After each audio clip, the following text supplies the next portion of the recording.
वसिष्ठा परिज्ञान योगेश्वराचे कवी वाल्मिका सारिखा मान्य ऐसा नमस्कार माझा सद्गुरु रामदासा मला वाटते अंतरित्वा वसावे तुझ्या दासबोधासी त्वा बोध व्हावे अपत्या परी पाववी प्रेम ग्रासा महाराजया सद्गुरु रामदासा सद्गुरु समर्थ रामदास स्वामी महाराज की जय सद्गुरु भगवान श्रीधर स्वामी महाराज की जय जय जय रघुवीर समर्थ।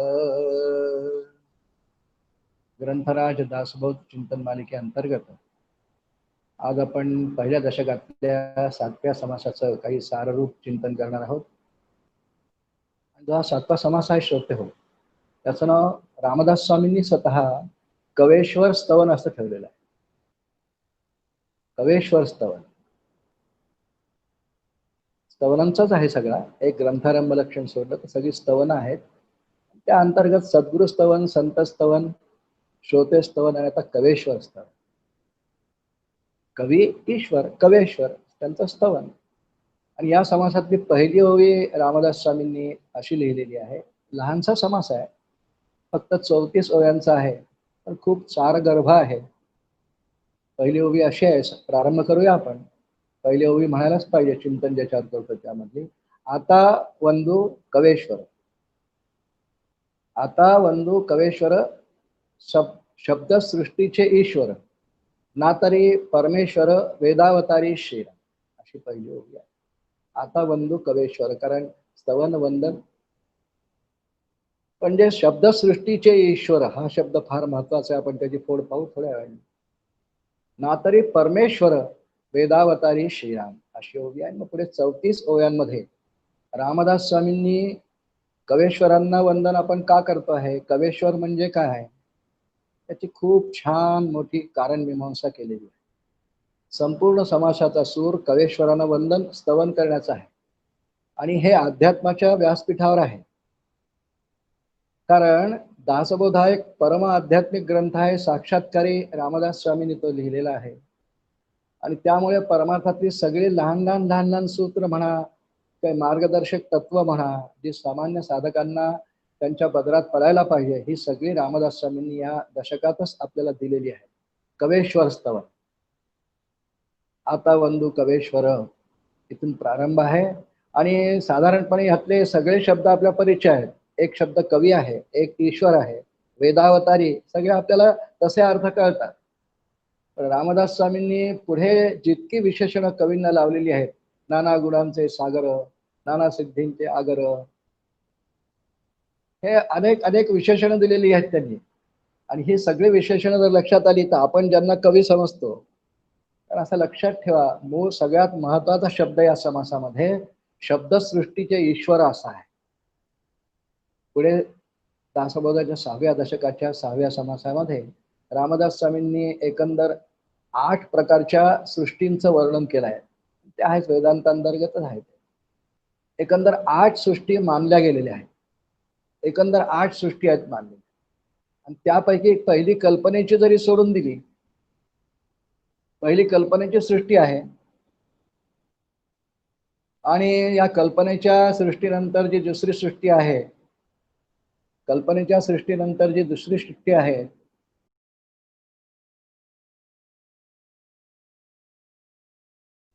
श्रीराम समर्थ,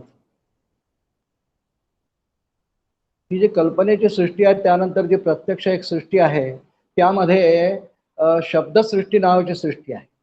शब्दांची सृष्टी असा त्याचा अर्थ आहे। आणि या शब्दसृष्टीचे ईश्वर जे आहेत ते कवी आहेत।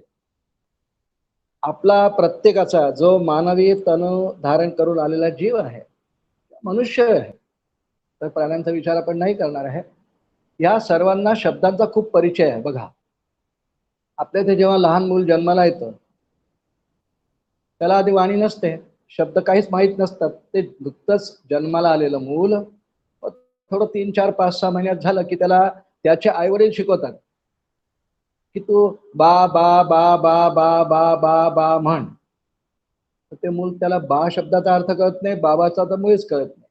पण ते आईने सांगितलं म्हणून अनुकरण प्रियते असल्यामुळे ते बा बा बा बा म्हणतं. मग त्याला म्हणतात मा मा मा मा म्हण, मग दा दा दा दा म्हण. फार चंट मूल असतं एखादं, ते म्हणतात आ ई, त्याला अर्थ वगैरे काही कळत नाही. पण शब्दांच्या सृष्टीमध्ये त्या बालकाचा आता हळूहळू प्रवेश होतो. पुढे वय वाढतं, कानावर काही संस्कार शब्दांचे पडतात, आई वडील बोलतात, मोठे भाऊ बहीण असतील ते बोलतात. थोडं अजून मोठं झालं की शाळेत जायला लागतं आणि हळूहळू हळूहळू शब्दसृष्टीमध्ये त्या बालकाचा प्रवेश झाल्यानंतर बाबा बाबांनी पुढे मग ते हळूहळू त्याचा जसं जसं वय वाढतं तसे वाणीला शब्द अजून कळायला लागतात, अर्थ कळायला लागतात. आणि अमुक एक वस्तू मला हवी, आई मला वॉटर बॅग हवी, त्याला आता कळतं ही वॉटर बॅग. वस्तू कळल्या, त्याचं नाम कळलं की शब्दसंग्रह वाढतो. शाळेत तो जसा जसा जायला लागतो अनेक अनेक वस्तूंची नावं त्याला कळतात, ते तो उच्चारायला लागतो. असा शब्दसृष्टीशी प्रत्येकाचा संबंध बालपणापासून येतो आणि तो हळूहळू हळू वाढता वाढता प्रगत होऊन जातो आणि पुढे सर्वात मोठं शब्दसृष्टीमध्ये स्थान ज्यांचं आहे त्यांना कवेश्वर म्हणतात. सगळीच प्रजा, या जगात किती माणसं असतील आपण कल्पना करा सध्या, ही सगळी माणसं कोणत्याही भाषेत बोलो, कारण भाषा ही शब्दांनी बनते. भाषाही पुष्कळ आहेत, प्रांतही पुष्कळ आहेत, त्यामुळे शब्दही वेगळ्या वेगळ्या भाषेतले असतील असू दे, पण ती शब्दसृष्टीच आहे. ती इंग्रजी असो, फ्रेंच असो, जर्मन असो, काही असो, ही सगळी शब्दसृष्टीच असते. आणि या शब्दसृष्टीचं शेवटचं टोक अंतिम म्हणून त्याला ईश्वर म्हटलं आहे. ईश्वर शब्दाचा अर्थ मोठेपणा, मोठा, सगळ्यात मोठा जो असतो त्याला ईश्वर म्हणतात. त्याला ईश्वर म्हणून संपूर्ण शब्दसृष्टीचे सगळ्यात मोठे जे आहेत त्यांना कवेश्वर रामदास स्वामी म्हणतात, कवेश्वर. मग तो पुढे यथासमय हळूहळू कविताही करेल, काव्य करेल, गद्य बोलेल, पुस्तक लिहिल, साहित्य रचेल, व्याख्यान करेल, बोलायला लागेल, वाणी हळूहळू सुधरेल, शब्दसंग्रह वाढेल, त्याची प्रगती होईल. पण असे काही भाग्यवान असतात श्रोते हो, जसं मगाशी मी म्हणालो आपल्याला की बालपणी तो बा बा बा बा बा मा मा मा मा म्हणतो, शब्दसृष्टीत प्रवेश आहे. पण अवतारी पुरुष काही भाग्यवान असे असतात जे अवतारी असतात. आमच्या इथे कारंजाला नरसिंह सरस्वती स्वामी महाराज नावाचे स्वामी होऊन गेले ना, दत्तभक्त माहिती आहे सगळ्यांना, जन्मस्थान आहे त्यांचं कारंजा आहे.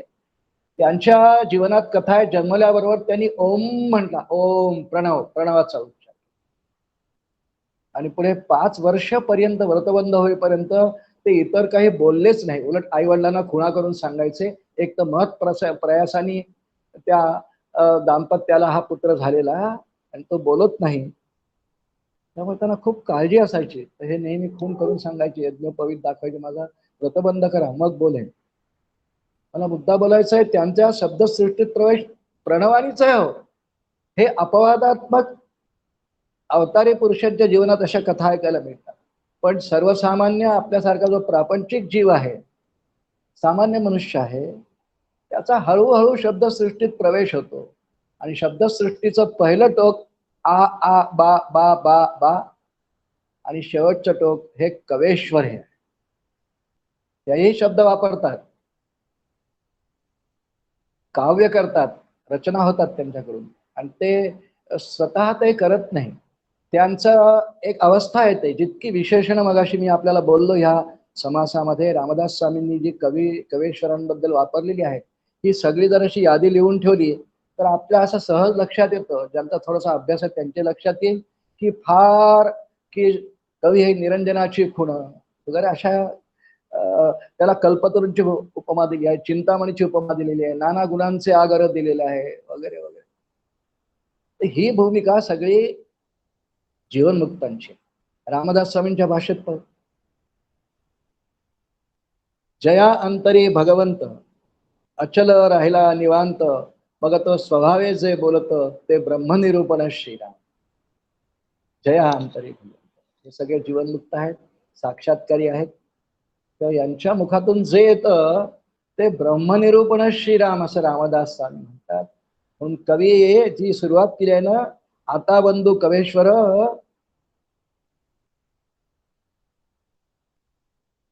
नातरी हे वेदावतारी परमेश्वरच म्हटलेलं आहे. आता बंधू कवेश्वर शब्दसृष्टीचे ईश्वर, हे जे रामदास स्वामींनी विशेषण लावलं किती सार्थ आहे बघा. ही कवींची नेमकी भूमिका अध्यात्मशास्त्रामधली आहे. त्यांची पूर्ण आधी अवस्था झाली, साधना पूर्ण झाली, ईश्वर दर्शन झालं, स्वरूप साक्षात्कार झाला. अशा सगळ्या कवींना रामदास स्वामी कवी म्हणतात. त्यात वाल्मिकी व्यासांचं तर नाव घेऊन त्यांनी उदाहरण घेऊनच सांगितलंय. पुढे पुढे येईल ती ओवी. पण यामध्ये अनेक जे काही आहेत त्या स्वतः रामदास स्वामी आहेत, त्यात माऊली आहेत. त्यांची सगळी प्रज्ञा स्थित झालेली आहे, बुद्धी स्थिर झालेली आहे. आणि माऊलींची ज्ञानेश्वरीत एक सुंदर ओवी आहे. अत्यंत प्रज्ञा स्थिर झाल्यामुळे बुद्धी स्थिर झालेली आहे, ती इकडे तिकडे भटकत नाही. व्यवसायात्मिका बुद्धी ऐकेह कुरुनंदन बहुशाखा अनंताश्च बुद्धयो व्यवसायिनाम, असं वर्णन द्वितीय अध्यायात भगवंतांनी केलेलं आहे. अशी व्यवसायात्मिका बुद्धी त्यांची झालेली आहे. तिला स्थिर बुद्धी म्हणतात. ती फक्त एका परमात्म्याचाच विचार करते, त्याच्या अनुषंगानेच राहते, इतर काही विचार ती करीत नाही. आणि अशा विचारात असून ज्यांच्या मुखातून काव्य येतं, त्यातल्या त्यात काव्य, तर माऊलींची ज्ञानेश्वरी एक सुंदर ओवी आहे. वाचे बरे कवित्व, बोलण्यापेक्षा, वाचे म्हणजे वाणी, वैखरी वाणी, शब्द गद्य समजा. वाचे बरे कवित्व, वाणीपेक्षा बोलण्यापेक्षा कवित्व चांगलं. कवित्वी रसिकत्व, आणि रसिकत्वी परतत्व स्पर्शू जैसा. रसिकत्वी परतत्व स्पर्शू जैसा. हा काय सुंदर ओवी आहे. वाचे बरे कवित्व, साधा जर कोणी बोलत असेल गद्यात्मक संवाद, त्याला आपण वाणीचं बोलणं म्हणू. पण त्याच्यापेक्षा बरवे म्हणजे चांगलं कवित्व. एखाद्याने चांगली कविता केली एखाद्या प्रसंगावरती, तर ते वर्णन शब्दांनी करण्यापेक्षा कविता जास्त भावते, लोकांना अपील होते. वाचे बरे कवित्व, कवित्वी रसिकत्व. कविता केली एखादी चांगली, सामाजिक विषयावरचीच, कौटुंबिक विषयावरचीच, अजून काही आध्यात्मिक विषयावरची आपण म्हणणार नाही, त्याला वेगळं नाव आम्ही काव्य म्हणतात. कविता केली, रसिकत्व, कवित्वी रसिकत्व, मग त्याला छान संगीत द्यायचं, तबला पेटी इत्यादी वेगळ्या वेगळ्या वाद्यांनी बसवायचं. रसिकत्व, ती फुलवायची, बहरवायची. मग काव्य गायन, काव्य गायनाच्या स्पर्धा असतात, कार्यक्रम असतात, जाहीर असतात, आणि ते करायचे. लोकांनी खूप चांगलं म्हणायचं, कीर्ती मिळवायची, यश कीर्ती पैसा इत्यादी मिळवायचं. आणि शेवटी काव्य गायन करून कवित्वी रसिकत्व, आणि सर्वात शेवटी माऊली म्हणतात रसिकत्वी परतत्व स्पर्शू जैसा. आणि त्या कवित्वाला रसिकत्व असेल तर बहार आहे. आणि त्या रसिकत्वामध्येही जर त्या कवितेला परतत्वाचा जोड असेल, परतत्वाची जोड असेल, तर मग ते परतत्व स्पर्शू जैसा. रसिकत्वी परतत्व स्पर्शू जैसा. त्या रसिकत्वामध्ये परतत्वाचा स्पर्श असेल तर मग खूपच बहार आहे. कवीश्वरांची भूमिका ती आहे. कवीश्वरांच्या सगळ्या कविता, सगळं काव्य, वाल्मिकी व्यास हे तर यांचे दाखले दिले आहेत. पण आजच्या काळातले कवी मोरोपंत आहेत, वामन पंडित आहेत. आमच्या माहूरला एक विष्णुदास कवी म्हणून गेलेले आहेत, यांची कविता, यांचं काव्य आहे. अनेक संत कवी आहेत, दासगणू महाराज आहेत. कितीतरी संत कवी महाराष्ट्रात झाले. गोस्वामी तुलसीदासजी आहेत, काव्यच आहे. नामदेव आहेत, मीराबाई आहेत, जनाबाई आहेत, माऊली आहेत, तुकोबाराय आहेत. हे सगळे कवीच आहे, कवेश्वर आहेत हे. कारण यांच्या काव्याला परतत्वाचा स्पर्श आहे.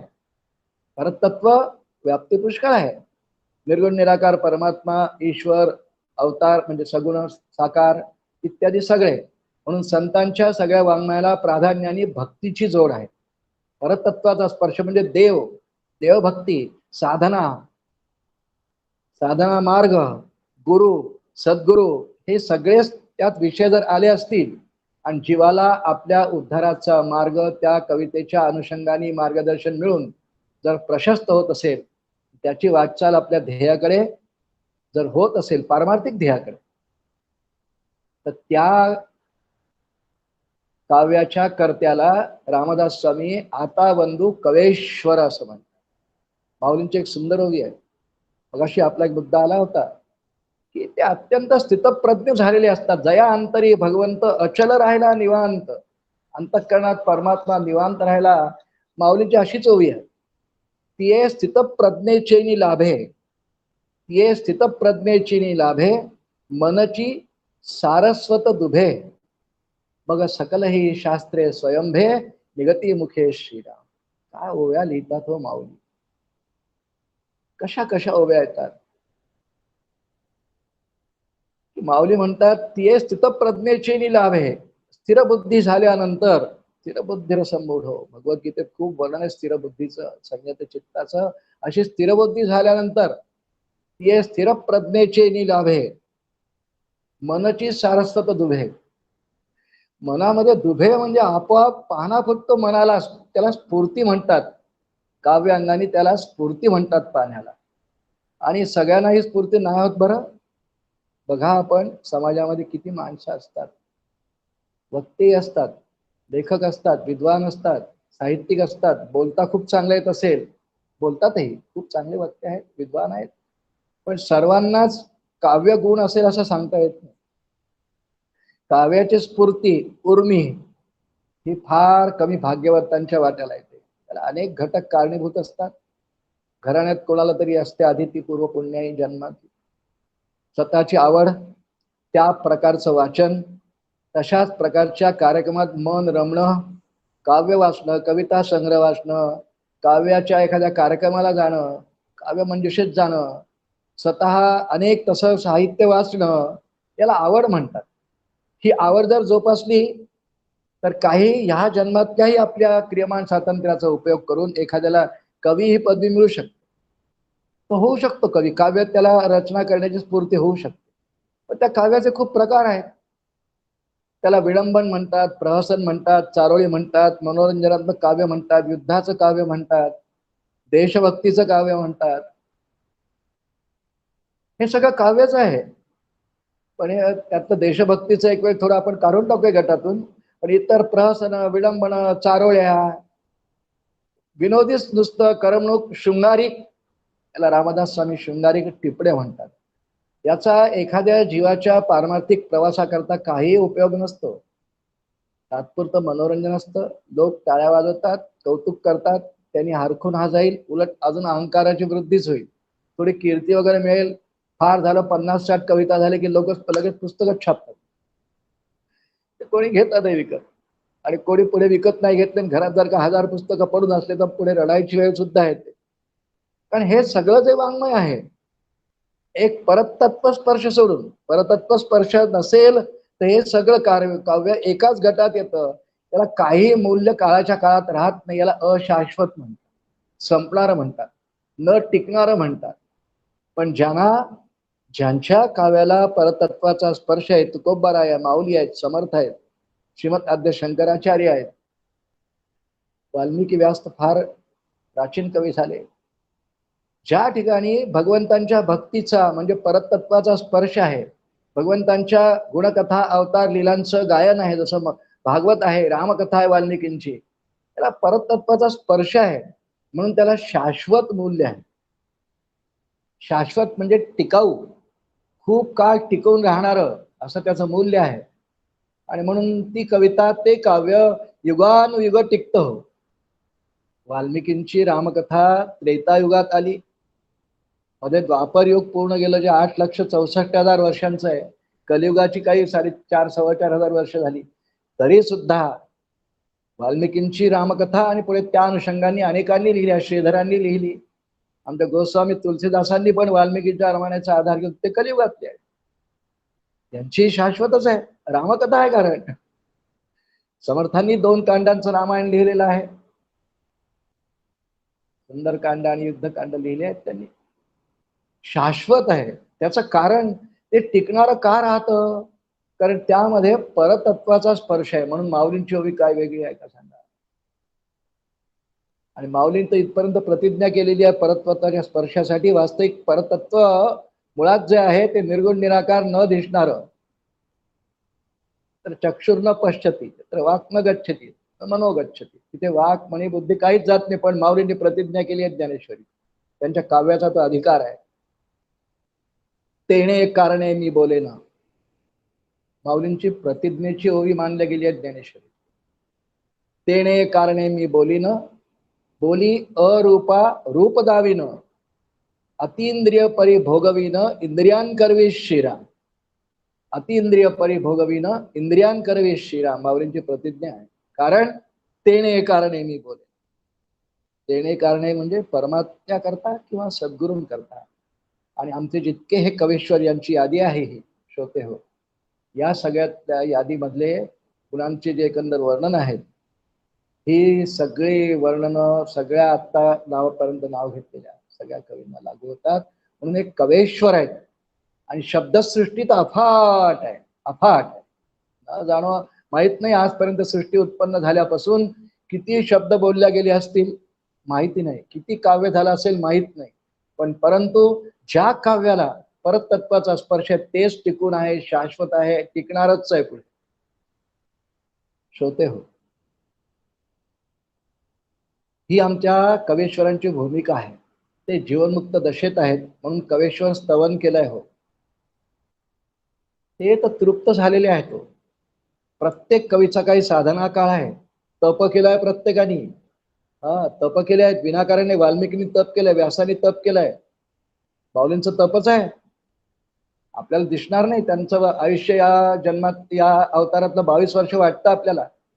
पण इतकी मोठी ज्ञानेश्वरी सारखा एक प्रासादिक ग्रंथ सद्गुरूंची आज्ञा, इच्छा आणि आशीर्वाद म्हणून जो पुढे आला. प्रत्येक आमच्या कवेश्वराची निर्मिती सद्गुरूंचा आशीर्वाद आहे किंवा ईश्वराची योजनाच आहे. त्याशिवाय ती निर्मिती झालेलीच नाही. माऊलींनी तर म्हटलंय काय तप केलंय माऊलींनी. आपल्याला नाही वाटत ते तप केल्यासारखं, कारण आपण माऊलींच्या 22 वर्षाच्या आयुष्याकडे पाहतो. माऊलींनी स्वतः ज्ञानेश्वरीत एक ओळी लिहिलेली आहे, माझ्या सत्यवादाचे तप. सत्यवाद हे तप आहे बर का. वाणी सत्य असणे नेहमी, वाणीने सत्यच बोलणे हे फार मोठं तप आहे. कारण पुढे भगवद्गीतेच्या 17व्या अध्यायात वाणीचं तप हे सांगितलं गेलेलं आहे. आणि त्या वाणीचं तप सांगताना भगवंतांनी उल्लेख केला, अनुद्वेगकरम वाक्यम, अनुद्वेगकरम वाक्यम सत्यम प्रियहितंच यत् स्वाध्यायाभ्यसनंचैव वाङ्मयं तप उच्यते. 17व्या अध्याय श्लोक. अनुद्वेगकरम वाक्यम सत्यम. चित्ताला अजिबात उद्विग्नता येणार नाही, त्रागा होणार नाही, त्रास होणार नाही असं सत्यम.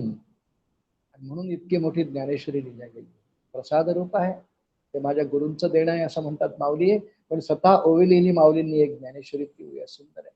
माझी या सत्यवादाचे तप काया केले बहुत कल्प,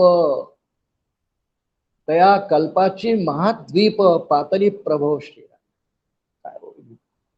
आम्हाला माऊलींच्या लौकिक आत्ता जे अवतार झाला त्यातलं 22 वर्षांच्या आयुष्याकडे पाहून वाटतं की कधी तप केलं माऊलींनी. तर माऊली म्हणतात माझ्या सत्यवादाचे तप काया केले बहुत कल्प. कल्पन कल्प काय, कल्पाचं एकंदर गणित आहे ते आपण मांडू नाही सध्या, पण फार मोठा कालावधी असं लक्षात.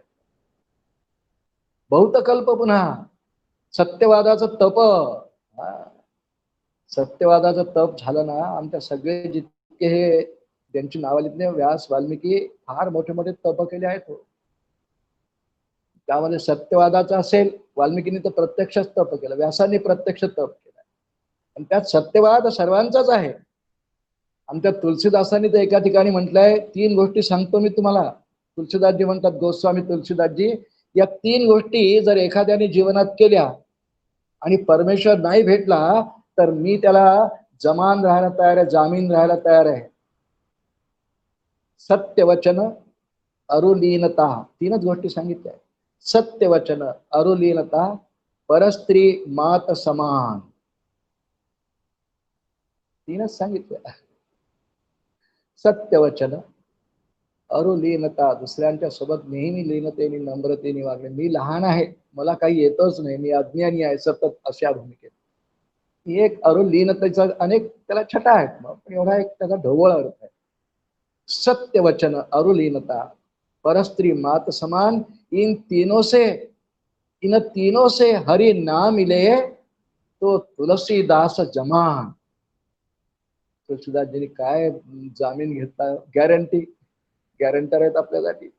या 3 गोष्टी खरा साधक हो, या 3 गोष्टी केल्या आणि परमात्मा हरी ना मिले परमात्म्याची जर प्राप्ती नाही झाली तर तुलसीदास जमाल आहे. गॅरंटी आहे तुलसीदासाची. सत्य वचन माझ्या सत्यवादाचे तत्व. तेव्हा मग मोठा एवढा मोठा ज्ञानेश्वरी सारखा प्रासादिक ग्रंथ आमच्या माऊलींच्या मुखातून प्रसवल्या जातो. होते हो. हे सगळे आमचे जे कवेश्वर आहेत ज्यांची नावं आली आहेत, मी आतापर्यंत जेवढी घेतली आहे, सगळे कवी आमचे हे स्वतः तृप्त आहेत, आत्मक्रीड आहेत, जीवनमुक्त आहेत, परमात्मा अखंड उपलब्ध आहे. मगाशी ओवी म्हणते जया अंतरी भगवंत. हे आहे त्यांच्या नेहमी रामदास स्वामींच्या राम आहेच इथे, ते रामरूपच आहेत, ते रामरूपच आहेत. मग एवढा सगळा लेखनाचा प्रपंच कशासाठी? त्यासाठी रामदास स्वामींनी पुढे दासबोधात 2 ओव्या एकाच समासात पाठोपाठच्या 2 ओव्या किती छान आहेत बघा. ही या कवेश्वरांची काव्य करण्याची भूमिका आहे. रामदास स्वामींच्या त्या ओव्या अशा आहेत.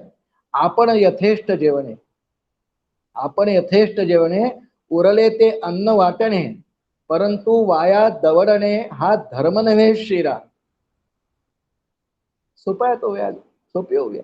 आपण यथेष्ट जेवणे, भरपूर पोटभर जेवावं. आता होतं कधी कधी असं की आपण जेवलं, अन्न उरलंय घरी, फेकून द्यायचं नाही. आपण यथेष्ट जेवणे, उरले ते अन्न वाटणे.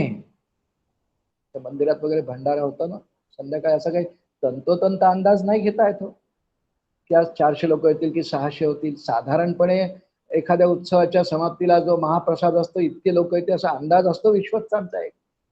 पण कधी कधी लोक कमी येतात, ऑफिसचा दिवस असतो, पाऊस येत असतो, ऊनफार असतं, कोणी पोचवायला नसतं, आणि बरेच लोकांना कोणीतरी सोडल्यावर स्कूटरशिवाय आजी आजोबा येऊ शकत नाहीत, सोबत नसते. त्यामुळे अंदाज चुकत नव्हे, घेतला असतो अंदाज, पण उरले त्याचं काय करायचं? आपण यथेष्ट जेवणे, उरले ते अन्न वाटणे, परंतु वाया दवडणे हा धर्म नव्हे. सगळं उरलेलं अन्न आजूबाजूला वाटून देतात, सगळं डबे घ्या, घेऊन रात्री खा, हा प्रसादच आहे. उरले ते अन्न वाटणे केव्हा? आपण यथेष्ट जेवणे, सगळ्यांचा भोजन प्रसाद झाल्यानंतर. संतांचा भोजन प्रसाद झालेला आहे, ढेकर आलेला आहे, झाले साधनाचे फळ रामदास स्वामींनी म्हटलेलं आहे. मग उरले ते अन्न वाटणे, परंतु वाया दवडणे हा धर्म नव्हे श्रीराम. ही दृष्टांताची ओवी आहे. तैसे ज्ञाने तृप्त व्हावे, ते झालेले आहेत सगळे. वाल्मिकी, व्यासमुनी, तुलसीदासजी, रामदास स्वामी, माऊली तृप्त झाले आहेत. तैसे ज्ञाने तृप्त व्हावे, तेची ज्ञान जनास सांगावे, तर तेनी बुडो नेदावे, बुडतयासी श्रीराम. दासबोधात ज्याला पोहता येतं ना, पोहतोय ना ते. दुसरा एखादा ज्याला पोहता येत नाही पण चुकून पाय घसरला की अचानक पूर आला आणि तो वाहत चाललाय, बुडतोय. तर ज्याला पोहता येतं त्यांनी आत जाऊन सूर मानून त्या बुडणाऱ्या माणसाला वाचवलं पाहिजे, हा त्याचा धर्म आहे. तरतेनं बुडो नेदावे, बुडतयासी श्रीराम. तरणार ज्याला पोहता येतं, तरतेनं म्हणजे ज्याला पोहता येतं त्यांनी, बुडो नेदावे, बुडतयासी श्रीराम. त्याप्रमाणे ही भूमिका आमच्या या कवेश्वरांची आहे.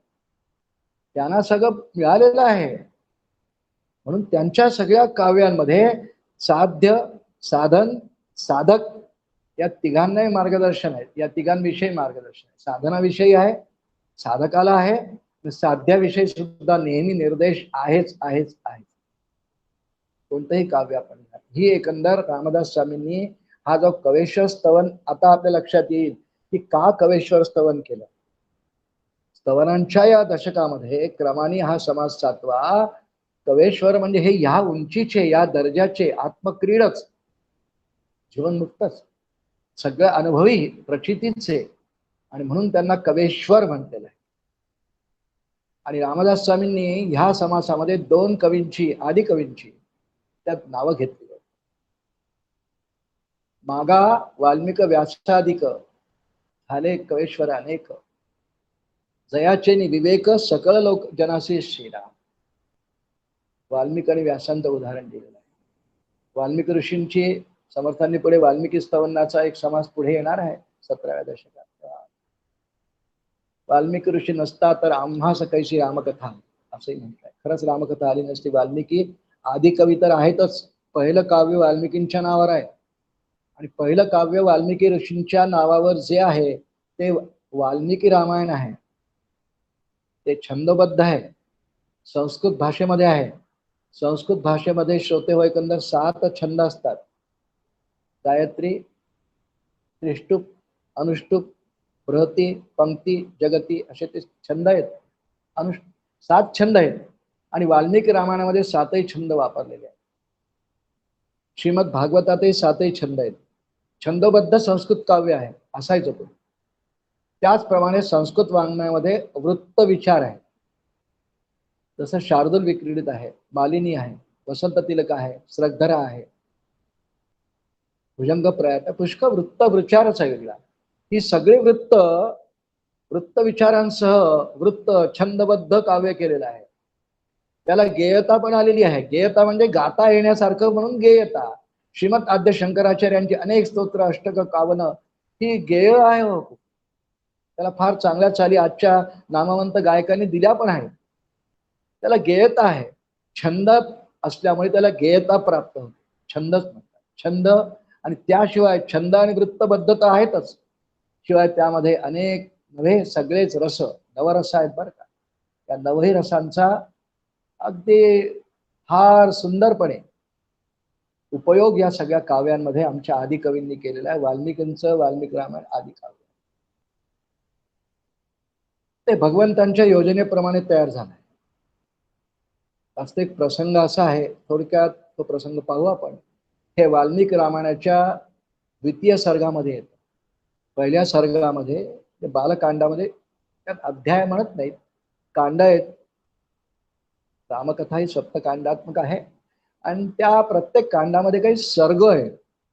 अध्याय म्हणा आपण, सर्ग आहेत. पहिल्या सर्ग बालकांडाच्या पहिलं कांड बालकांड आहे.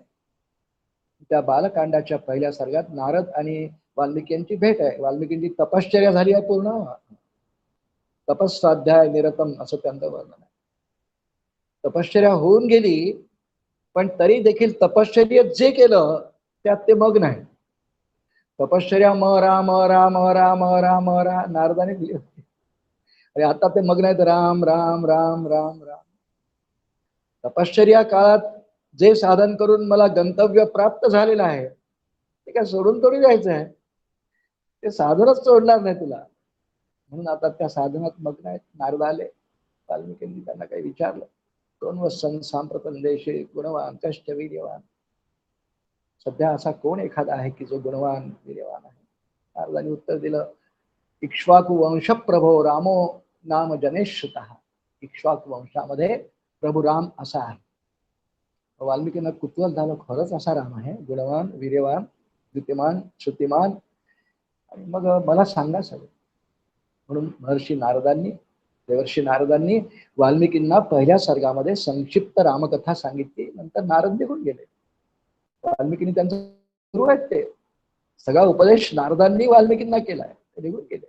एकांतामध्ये वाल्मिकी विचार करत बसले, चिंतन मननात गेले की रामकथा अशी आहे. रात्रभर विचार करीत होते. दुसऱ्या दिवशी पहाटे वाल्मिकी ऋषी स्नानाला जायचंय ब्राह्ममुहूर्तावर. त्यांचे शिष्योत्तम आहेत भरद्वाज. वाल्मिकी ऋषींचा आश्रम तमसा नदीच्या काठावर होता. म्हणजे भरद्वाजाला म्हणतात, भरद्वाजा आपण स्नान करायला निघूया. दोघे स्नानाला चालले. स्नान झाली परत यायला निघाले तर वाल्मिकींना एका वृक्षावरती क्रौंच पक्ष्यांचा कपाल युगल होता. पक्षी आणि एक मादी पक्षी आणि त्या दोघांचा काही विलाप सुरू होता. काही बोलत होते चर्चा आपसामध्ये. तो जोडा पाहिला, तो कुतूहल वाटला. तितक्या त्या ठिकाणी एक पारधी आला, निषाद. आणि त्याने त्या जोड्याकडे पाहिलं, धनुष्यावर बाण लावला आणि तो निष्णातच होता शब्दवेध करण्यात. ते इतक्या अंधारात ते काही चिवचिव त्यांच्या आवाजात ते करत होते. पक्ष्यांचा चिवचिवाट चिमण्यांचा असतो, क्रौंच पक्ष्यांचं काय असेल त्याचं नाव नाही माहित, पण ते करीत होते. आणि त्या कलकलाटाकडे पाहिलं आणि बाण लावला आणि बरोबर त्या जोड्यापैकी नर पक्षी मरून पडले. हे दृश्य वाल्मिकी पाहत होते, भरद्वाजी पाहत होते. वाल्मिकी ऋषी आहेत, तप केलेला आहे, रामांचा साक्षात्कार झालेला आहे. अंतःकरण द्रवलं, करुणा आली. त्या निषादाकडे पाहिलं आणि वाल्मिकींच्या मुखामधून शापवाणी पाहिली. मार्षाद अधिष्ठातम अगम शाश्वती समाहा यत क्रौंच मिथुनादेक मवधिक काम मोहितम. कामाने मोहित असलेलं ते जोडपं कामारलंच. अधिक काम मोहितम मा निषाद प्रतिष्ठातम अगम शाश्वती समाहा असा तो श्लोक आहे. झाला, प्रसंग होऊन गेला. परत यायला लागले आपल्या आश्रमात आणि वाल्मिकी एकसारखा विचार करतात की माझ्या मुखातून वाणी कशी काय आली, मी शाप कसा काय दिला. त्याचं ते नित्य कर्तव्य आहे, कर्म आहे, तो करीत होता. मला काय इतकं वाईट वाटलं, माझं अंतःकरण का द्रवलं. द्रवलं तर द्रवलं, वाईट वाटलं तर वाटलं, पण त्या अंतःकरणातून हे बाहेर आलेलं काव्य हे तर अनुष्टुप छंदात आहे. भरद्वाजांना म्हणतात, भरद्वाजा कसं काय आलं रे. ते म्हणतात, मुनिवर गुरुवर खरोखर काव्य खूप छान आहे, अनुष्टुप छंदात आहे. परत आले आश्रमात. वाल्मिक मुनी एकसारखा विचारच करत होते की असं का झालं. ईश्वरी योजना बोलतो मी आपल्याला, ईश्वरी योजना. आणि एक मोठं महाकाव्य वाल्मिकींच्या अंतःकरणातून बाहेर यायचं आहे. आता बंधू कवेश्वर मागा वाल्मिक व्यासादिक झाले कवेश्वर अनेक तयापासून विवेक सकल जनासे श्रीराम पुढे होऊया म्हणून आपण बोलतोय. वाल्मिक व्यासांचे उल्लेख आहेत. परत आले, अस्वस्थ होते की असं कसं झालं. दुसऱ्या दिवशी अचानकपणे ब्रह्मदेव त्यांच्या आश्रमात आले. आजगाम ततो ब्रह्मा लोक करता स्वयं प्रभू असं वाल्मिकी रामायणात वर्णन. आजगामा म्हणजे आले. वाल्मिकी ऋषींनी स्वागत केलं, प्राद्यपूजा केली आणि आपल्या अंतःकरणात व्यथा सांगितली. ब्रह्मदेवा तेव्हा माझ्या मुखातून अचानकपणे असा हा श्लोक बाहेर पडला. ऐकवला त्यांना पुन्हा. मा निषाद प्रतिष्ठातम अगम शाश्वती समाहा यात क्रौंच मिथुनादेक अवधिक काम मोहित. ब्रह्मदेवांच्या ओठावर असू आलं. वाल्मिकी तुझ्या ओठावर हा श्लोक येणं ही माझीच योजना आहे. तुला तो क्रौंच पक्ष्यांचा जोडा दिसणं ही माझीच योजना आहे.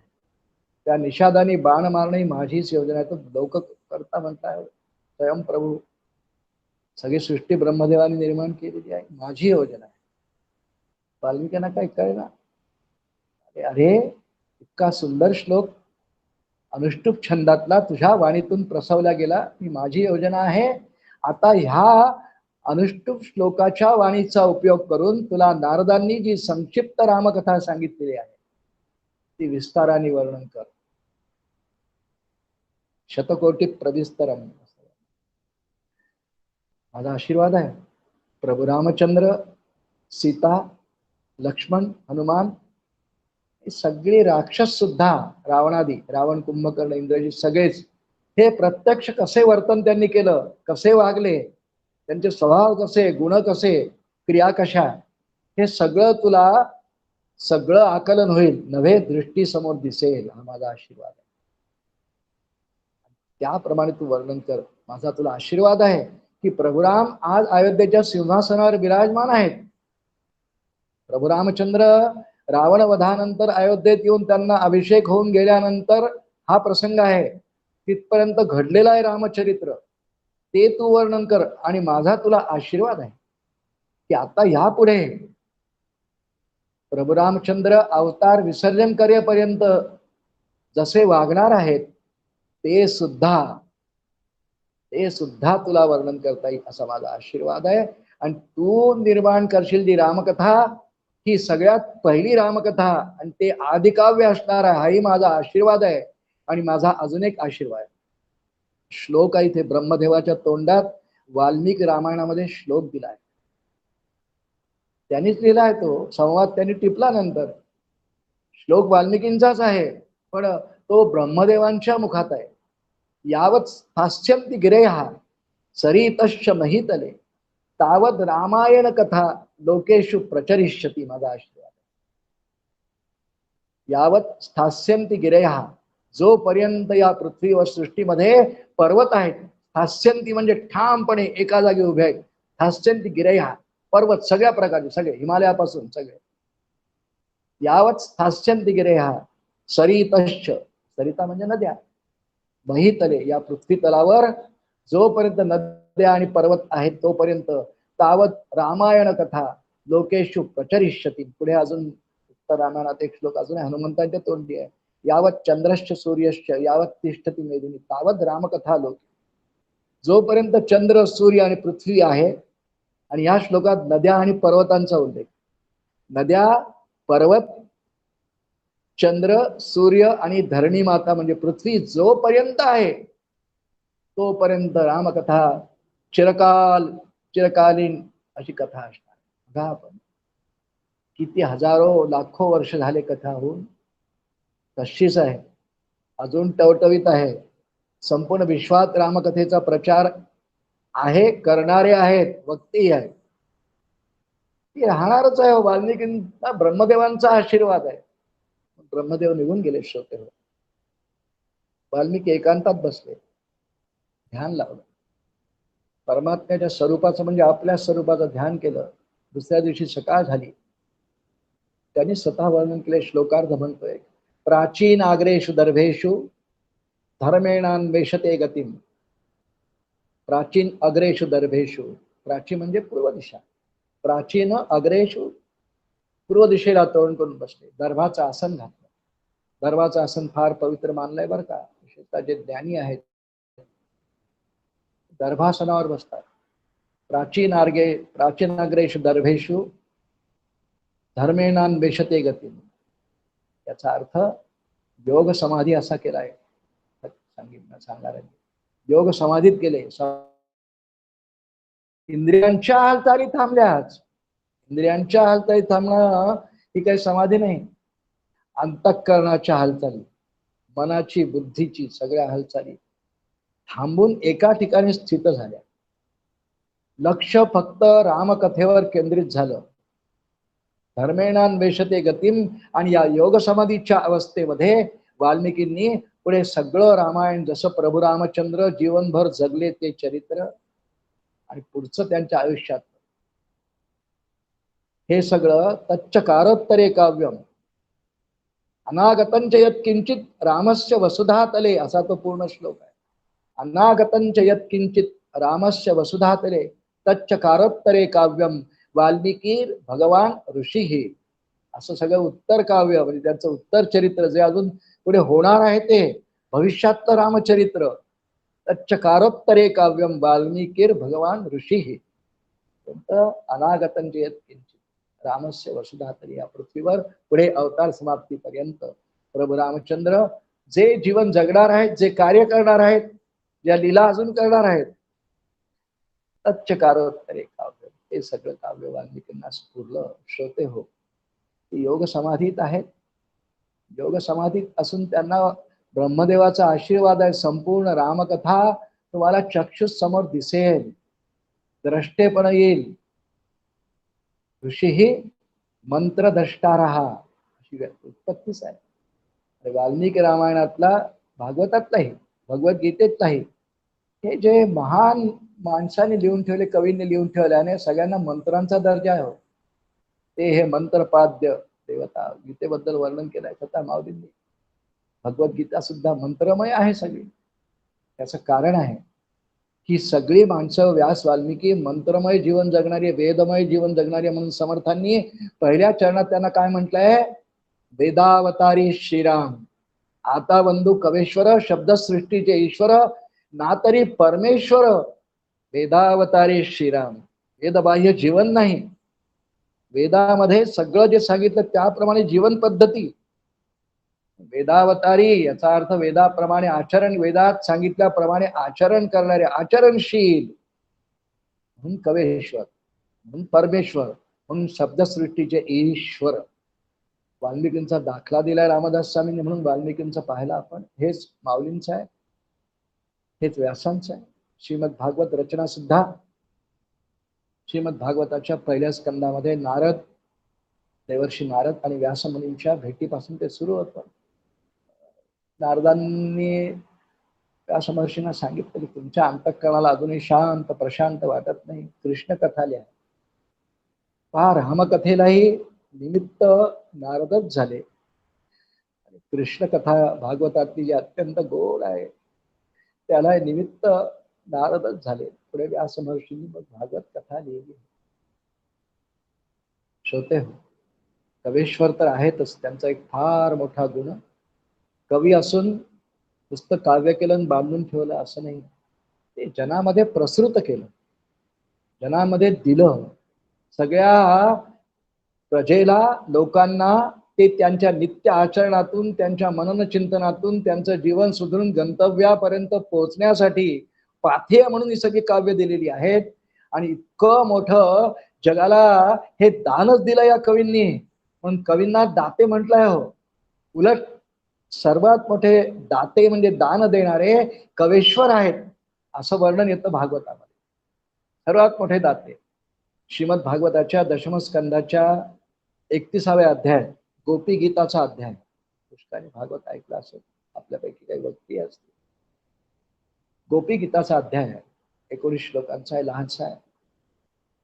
त्यामध्ये एक श्लोक आहे, त्यामध्ये हे सगळे कवी सर्वात श्रेष्ठ दाते जगात आहेत असा उल्लेख आहे. सर्वात श्रेष्ठ दाते कोण? कवी. हा श्लोक किती छान आहे, आपल्यापैकी अनेकांना येते असेल, पाठी असेल.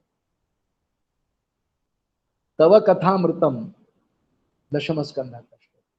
तव कथामृतम तप्त जीवितम कवी भिरीडितम.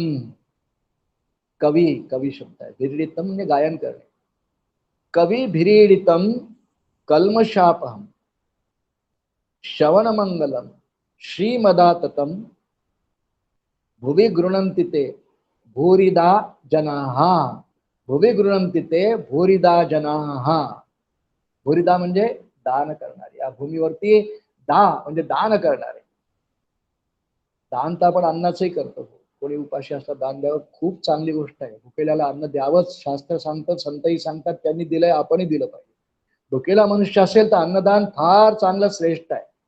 पण एक सुंदर सुभाषित आहे संस्कृतमध्ये, अन्नदानम महादानम. अन्नदानम महादानम विद्यादानम ततः परम अन्नेन क्षणिका तृप्ती यावत जिवंत विद्या. अन्न एखाद्याला दिलं, उपाशी आहे 1-2 दिवसाचा, पोटात गेलं, तृप्त होतो. अन्नेन क्षणिका तृप्ती, पुन्हा भूक लागेलच ना, उद्या लागेल, परवा लागेल, संध्याकाळी लागेल. अन्नदानम महादानम विद्यादानम ततःपरम. विद्यादान जास्त श्रेष्ठ आहे. का? अन्नेन क्षणिका तृप्ती यावत जिवंत विद्या. एकदा विद्या आली, पदरात पडली, नीट ग्रहण केली, चिंतन मनन केलं तर ते महादान ठरतं. कारण त्या विद्यात सांगितल्याप्रमाणे आचरण जर झालं तर गंतव्यापर्यंत जात आहे. म्हणून भागवतातल्या श्लोकात वर्णन येतं, भुवि गृणन्ति ते भूरिदा जनाः. सर्वात मोठे दाते कोण? भुवि गृणन्ति ते. भुवि म्हणजे या पृथ्वी तलावर, गृणन्ति म्हणजे गातात. भगवंतांच्या कथा लीला हे अखंड जे गातात, सांगतात, त्यांनाच तर कवेश्वर म्हणतात. आता बंधू कवेश्वर शब्दसृष्टीचे ईश्वर, ती व्याख्या इकडे लावून पहा. तव कथामृतम तप्त जीवन कवी भिरीडितम कल्मशापम. कल्मश म्हणजे पाप, पापनाशक.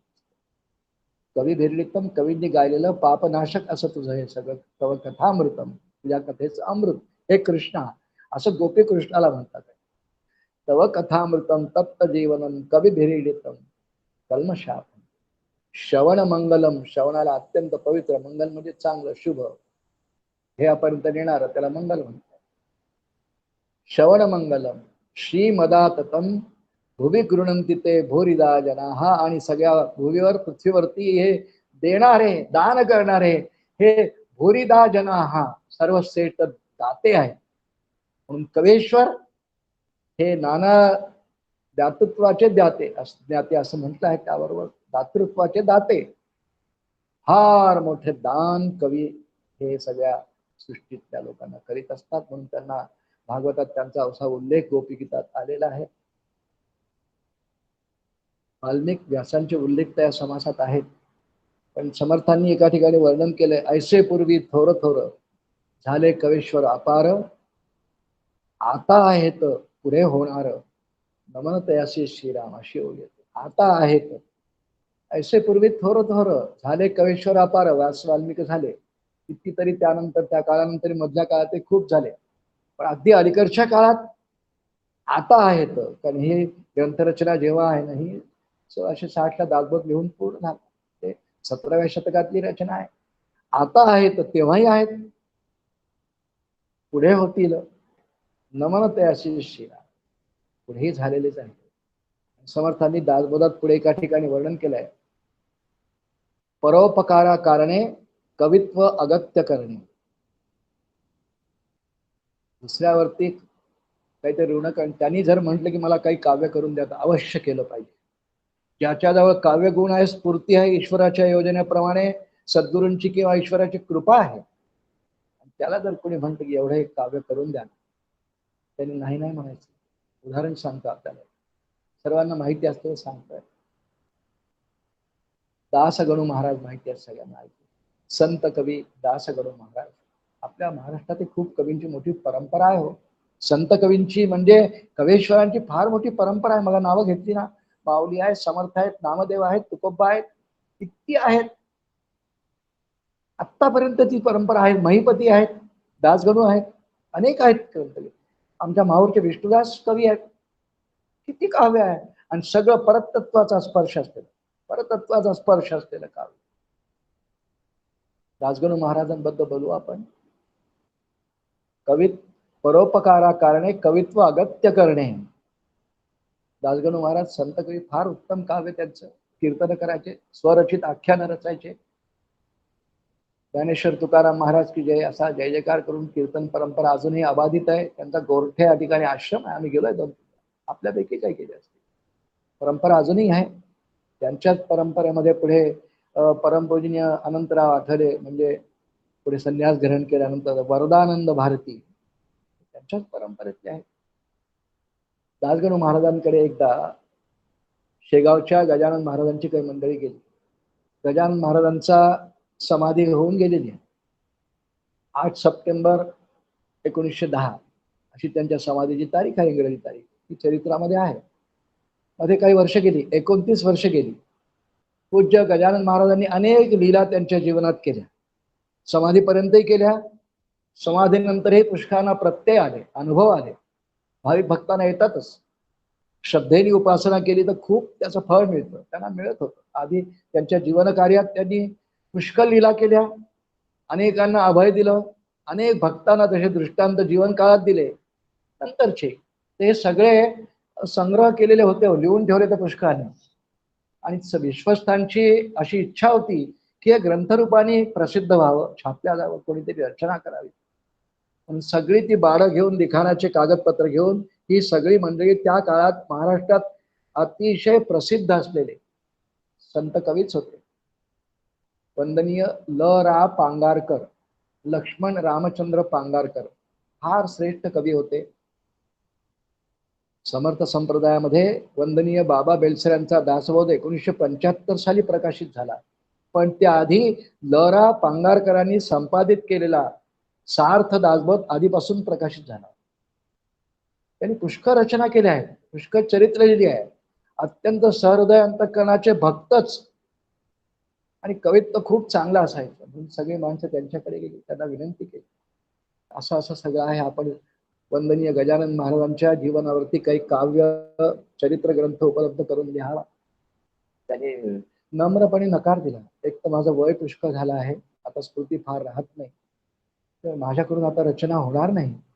पण मी एक नाव सांगतो, अत्यंत अधिकारी आहेत, उत्तम संत कवी आहेत, सहृदय आहेत, त्या देवाचे भक्त आहेत. असा भक्त हृदय असलेलाच मनुष्य हवा ना.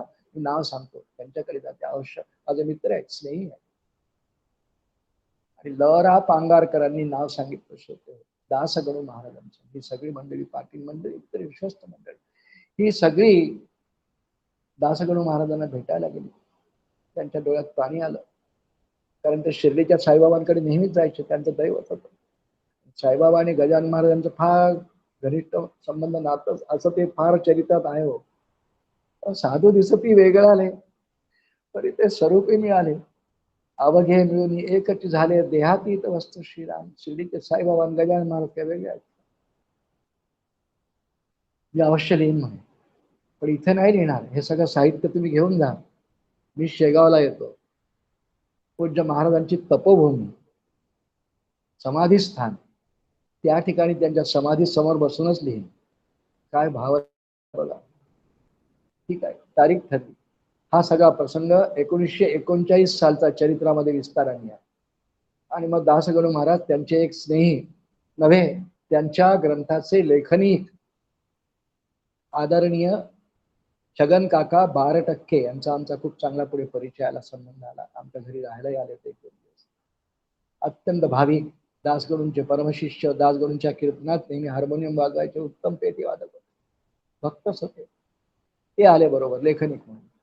आणि आल्याबरोबर त्यांनी श्रीरामाचं दर्शन घेतलं, समाधी दर्शन घेतलं, आगत स्वागत झालं, त्यांच्या निवासाची व्यवस्था झाली. दुसऱ्या दिवशी पहाटे ते उठले, पुन्हा दर्शन घेतली, शुचिरभूत झाले आणि समाधी समोर बसून पहिल्यांदा श्री विष्णू सहस्रनामाचा पाठ केला.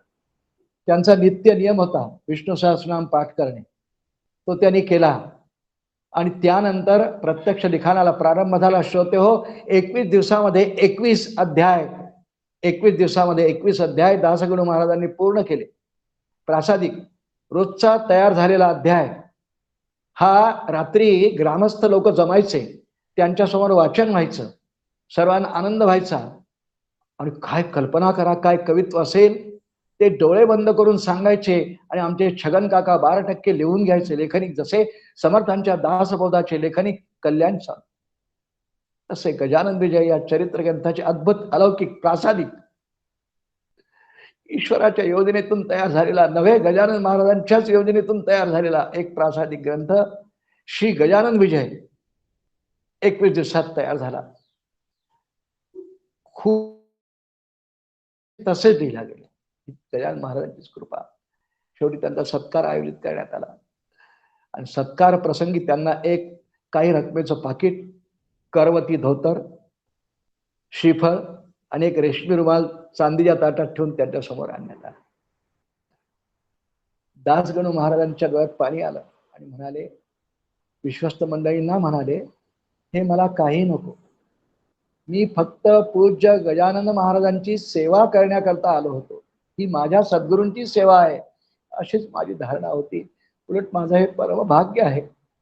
या पामराकडून त्यांचे शब्द आहेत बरं का, गजानन महाराजांनी एक सेवा करवून घेतली. ही भावना त्या लेखणीच्या मागे होती. श्रोते आहे म्हणजे श्री गजानन विजय हा ग्रंथ किती प्रासादिक आहे, मी काही नवीन सांगायला नको. आपल्यापैकी अनेक जण नियमित वाचक असतील. महाराष्ट्र, गुजरात, मध्य प्रदेश, आंध्र, कर्नाटकच नव्हे, सगळ्या पाश्चात्य देशामध्ये गजानन महाराजांचे भक्तही आहेत, त्यांची मंदिरेही आहेत. आम्ही अमेरिकेत गेलो होतो, गजानन महाराजांचं मंदिर आहे तिथे. गजानन महाराजांचं कार्यही वेगळं आहे. ते एक संतत्वच, सद्गुरूच. ग्रंथही संतत्वही अलौकिक, ग्रंथही अलौकिक, ग्रंथकर्ताही अलौकिक. कारण ते कवेश्वर ठरले. का ठरले कवेश्वर? अत्यंत निस्पृह आणि परोपकाराकारणे कवित्व अगत्य करणे या श्रेणीत ते जाऊन बसल्यामुळे दासगणू महाराजांच्या गजानन विजयाच्या ग्रंथाच्या कितीतरी आवृत्ती निघाल्या. दशमी, एकादशी, द्वादशी असा कितीतरी भाविक अजूनही उलट वाढत्या प्रमाणात गजानन विजयाची पारायण करीत असतात. त्याचं फल गजानन महाराज त्यांच्या पदरात ते टाकतात आणि पारमार्थिक फल त्याचा समय येईल. काही लोक कामनेनी करतात, तेही पूर्ण करतात गजानन महाराज, पण अनेक लोक कामनेनी करत नाही. त्यात लिहिलंय हे सगळं करण्याकरता गुरुकृपा होण्यासाठी किंवा परमार्थाचं अंतिम ध्येय साध्य होण्यासाठी या ग्रंथाचं पारायण करावं असं दासगणू महाराजांनी समाप्तीला लिहिलं आहे. त्याही श्रेणीमध्ये खूप साधक आहेत. काही न मागता फक्त पूज्य गजानन महाराजांची सेवा म्हणून निष्कामतेनी एक सिद्ध ग्रंथ, प्रासादिक ग्रंथ आम्हाला पारायण करायचं आहे, अशाही भूमिकेतून अनेक करणारे भाविक आहेत. अनेक भाविकांना तर गजानन विजय कंठस्थ आहे. मुखोद्गत पारायण नावाचं आता निघालंय. पुष्कळ जणांना पूर्ण महाराष्ट्रात मुखोद्गत आहे. पण हा प्रासादिक ग्रंथ दासगणूंच्या समर्थ लेखणीतून गजानन महाराजांनी निभवून घेतला. एक शाश्वत स्वरूपाचा ग्रंथ ठरला का नाही सांगा मला. म्हणून दासगणू महाराज कवेश्वर, श्री गजानन विजय ग्रंथ प्रासादिक आणि शाश्वत स्वरूपाचा ग्रंथ. श्रोते हो, अशी एकंदर मा आता आहे तर पुढे होणार नमन तयासी श्रीराम अशी योगी आहे, त्याच्या अनुषंगाने आपण हे थोडं चिंतन केलं. कवेश्वर अनादिकालापासून आहेत. आदिकाव्य रामायण आहे, त्याचे रचयिते ईश्वराच्या योजनेप्रमाणे वाल्मिकी आहेत. श्रीमद भागवत कथा, महाभारत याचे रचयिते, पुढे ब्रह्मसूत्र, उपनिषद, गीता, प्रस्थानत्रयी भाष्य करणारे आमचे आज व्यासमहर्षींनी लिहिलं, पुढे शंकराचार्यांनी भाष्य केले. अनेक कवी आहेत पुढे पुष्कळ. रामदास स्वामींनी एका ठिकाणी पुढे म्हटलंय, हे सगळे धर्मस्थापनेच्या मागेच लागलेले आहेत. याच्या मागे केवळ एकमेव हेतू, लोकोद्धाराची प्रामाणिक तळमळ, सगळ्यांचंच भलं व्हावं, अवघ्याची सुखी असावी ऐशी वासना श्रीराम, ही कवेश्वरांची तळमळ असते. त्यांना काही मिळवायचं राहिलेलं नसतंय, त्यांना सगळं प्राप्त झालेलं असतंय. पण फक्त लोकोपकार म्हणून, लोकांचं हित व्हावं, पुढते हे जन न देखवे डोळा म्हणून, ही संतांची, कवीश्वरांची भूमिका असते. म्हणून रामदास स्वामींनी पहिल्या चरणात जे म्हटलं या समासाच्या पहिल्या ओळीमध्ये, आता वंदू कवेश्वर, शब्दसृष्टीचे ईश्वर ना तरी परमेश्वरच आहे, वेदावतारी शिरा परमेश्वरच, हेच परमेश्वराचं रूप. कवींच्या रूपाने जी शब्दसृष्टी आहे त्यातलं अंतिम टोक कवेश्वर, पण ते या भूमिकेत असणारे कवी, शाश्वत वाङ्मय देणारे कवी. आणि अखंड अक्षुण्ण परंपरा आमच्या वैदिक धर्माला अनादिकालापासून आहे. वाल्मिकी व्यासांपासून आज तागायत आजही असे सिद्ध कवी आहेत. गंगाधर, सरस्वती, अनेक. इकडची नामावली घेतली अगदी अर्वाचीन कवींची तरी स्वातंत्र्यवीर सावरकर, काय काव्य आहे हो. कारण तिथे परतत्वाचा स्पर्श आहे. आणि परतत्वाचा स्पर्श नसेल ना तर बाकी सगळे वाङ्मय जे चारोळ्या, मिश्किलता वगैरे, हे प्रहसन वगैरे, हे हळूहळू काळाच्या चौघात 16 मोळा होऊन बंद होत. तात्पुरतं मनोरंजन होतं, प्रसिद्धी मिळते, कीर्ती मिळते. शाश्वत वाङ्मयाचं मूल्य वेगळं आहे. ते जीवाच्या हिताची व्यवस्था करतं, कारण त्याला परतत्वाचा स्पर्श असतो. पुष्कळदा म्हणालो हे वाक्य आपण, आणि ते असतच आहे. ही कवेश्वरांची भूमिका आहे. म्हणून त्या अवस्थेत गेलेल्या कवींना रामदास स्वामींनी कवेश्वर म्हटलं. आता वंदू कवेश्वर, असा हा कवेश्वर स्तवनांचा समास काही वेळ आपण चिंतन त्याचं करण्याचा प्रयत्न केलेला आहे. आजचं झालेलं हे चिंतन कवेश्वर स्तवन समास 7वा, पहिला दशक, आपण रामदास स्वामींच्या चरणी, परमपूजनीय सद्गुरूंच्या चरणी अर्पण करू. आणि या ठिकाणी वाणीला विराम देऊ. सद्गुरु समर्थ रामदास स्वामी महाराज की जय. जय जय रघुवीर समर्थ.